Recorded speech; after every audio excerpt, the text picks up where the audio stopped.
Every knife in your back was held by someone who smiled at you first. Let that sink in. The dark truth is simple. Loyalty is never free, never unconditional, never forever. Loyalty is always a transaction. And the sooner you face that, the sooner you stop being an easy mark for knives in the dark. But once you face that truth, you see loyalty for what it is: conditional, temporary, and bought, never given. You want to believe loyalty is sacred. But what you call loyalty is just alignment of interests, until it isn't. The friend who swore you were family until you stopped being useful. The lover who promised always until someone shinier came along. All of them proved the same law. People are not loyal to you, they are loyal to the benefit of being near you. Strip that benefit away, and forever vanishes like smoke. Loyalty is not a virtue, it's leverage. It is never about the halo on their head, it is about the math in their gut. If you think otherwise, you're not noble, you're prey. Machiavelli knew this centuries ago. He warned rulers not to confuse affection for loyalty. People serve as long as it suits them, and the minute their survival or ambition demands it, they will switch sides. It doesn't mean they are evil, it means they are human. Loyalty is not blood. Loyalty is calculus. And like all math, the outcome changes when the numbers change. That is the law behind every betrayal. It happens when the equation changes. When fear of consequence fades, or when the prize for leaving outweighs the comfort of staying. Betrayal is never random. It is gravity. People fall toward what benefits them most. If you want to stop being shocked, stop listening to words and start mapping incentives. Who feeds their ego? Who pays their bills? Who gives them status, shelter, security? That is where their loyalty really lives. If that force outweighs yours, then their loyalty to you is already dead. It just hasn't declared itself yet. Think about the betrayals in your life. The friend who drifted as soon as they joined a shinier circle. The partner who traded you for novelty. The colleague who smiled to your face but undercut you in the meeting when a promotion was on the line. You called it betrayal. They called it survival.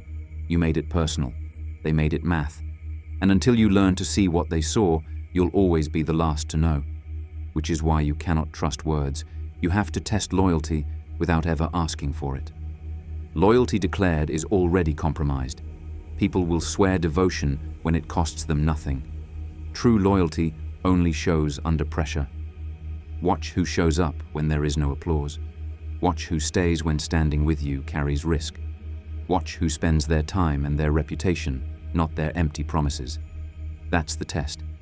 And you don't ask for it. You create conditions where it reveals itself. Give them a chance to prove they're loyal, and they will either stand or fold. Believe the action, ignore the oath. Machiavelli wrote it plainly. The promise given was a necessity of the past. The word broken is a necessity of the present. That is the dark cycle. People promise when they need you, and they break when they don't. It's not a matter of virtue, it's a matter of need. And the wise do not whine about it, they plan for it. And the plan is always the same. Build power that makes betrayal too costly to attempt. The cure is not begging for loyalty. The cure is building a position where betrayal costs more than it pays. People do not betray those they cannot afford to lose. Make yourself indispensable. Make yourself respected. If you must, make yourself feared. Create bonds of dependence stronger than temptation. Give people something they cannot replicate elsewhere. Access, protection, credibility, opportunity. Then betrayal is no longer a moral choice. It is economic suicide. Look at history.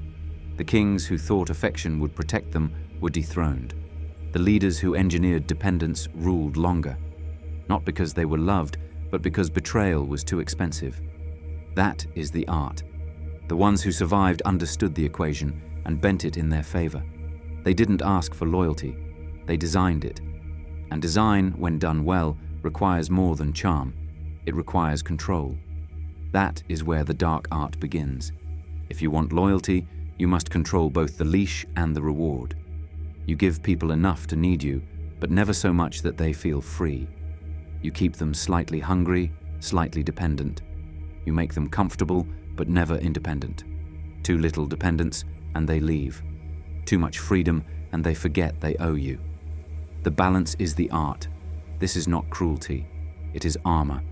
Because if you don't control the leash, someone else will.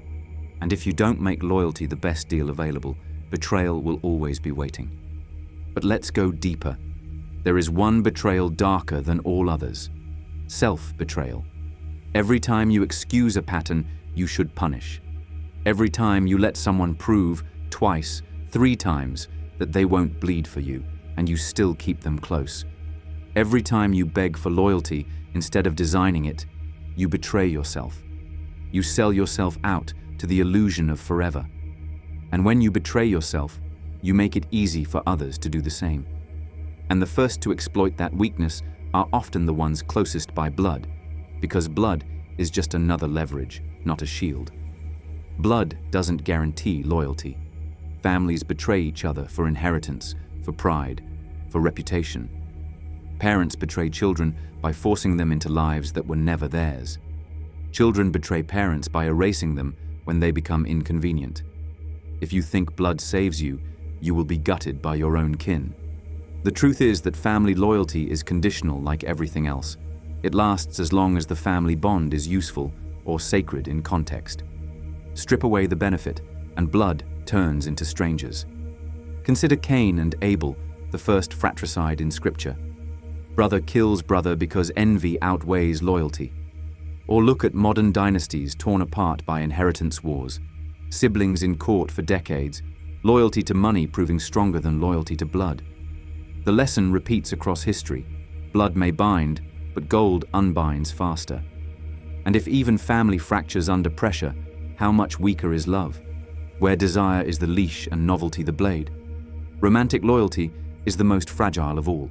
Desire fades, novelty seduces, and people betray not always out of malice, but out of hunger. They will call it fate, chemistry, love. What it really is, math. They saw a better deal. The cure is not paranoia, but design. Do not tie your worth to their loyalty. Build yourself so that if they betray, you bend but do not break. Love without leverage is suicide. Think of Paris and Helen, the betrayal that sparked a decade of war in Troy. Or think of the countless affairs that tear apart families every year, not because love died, but because opportunity appeared. Romantic betrayal stings deepest because we confuse desire with permanence. But permanence is the rarest illusion of all. The same is true of friendship, which holds until ambition or envy tips the scale. Friendships die when envy outweighs affection, when opportunity outweighs history. Your oldest friend can become your sharpest rival once ambition calls. The minute your success reminds them of their failure, their loyalty cracks. Do not be surprised. Do not be wounded. Friendship is real, but it is still conditional. Protect yourself by diversifying your circle. If one betrays, you don't collapse. You adjust. Remember Caesar and Brutus. The man he trusted, the one he thought would defend him, became the hand that struck him last.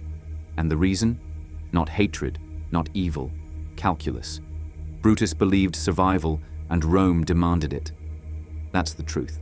Betrayal wears the face of friendship more often than the face of an enemy.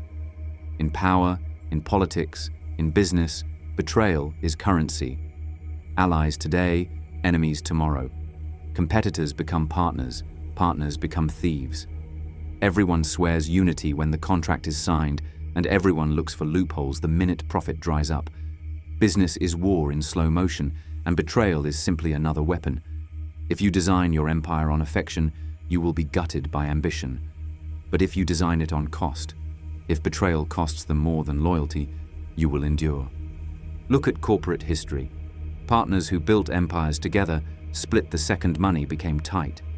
Investors who promised patience pulled funding at the first storm. Companies collapse because they mistook friendship for contract. The survivors are the ones who put everything in writing, who set penalties higher than temptations, who made betrayal ruinous. That is not cruelty. That is survival. But survival collapses if you ignore the pattern, which is why all betrayals finally circle back to self-betrayal. Let us return to the deepest cut. All betrayals are survivable except the one you commit against yourself. Every time you refuse to learn the pattern. Every time you close your eyes to the math.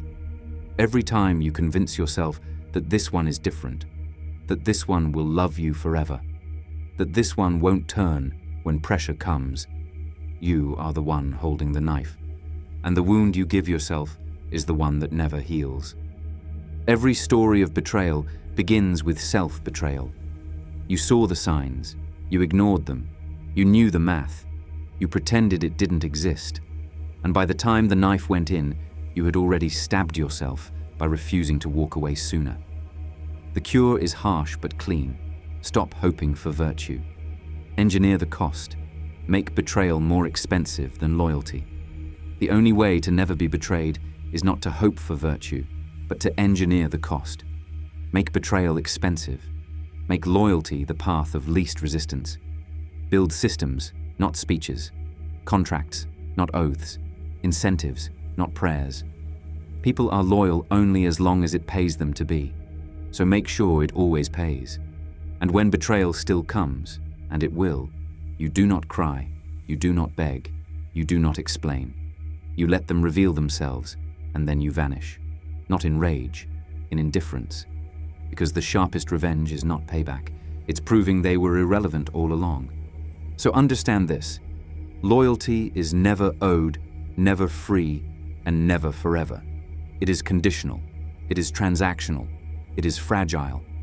But with design, with consequence, with architecture, you can make it durable enough to last as long as you need it. Not through hope, not through love, but through leverage. That is the dark art of loyalty. See it, accept it, master it. And once you do, betrayal stops being a wound and becomes a forecast. You will never be blindsided again, because you will know the math. And when you know the math, betrayal becomes impossible. Not harder, just harder to move.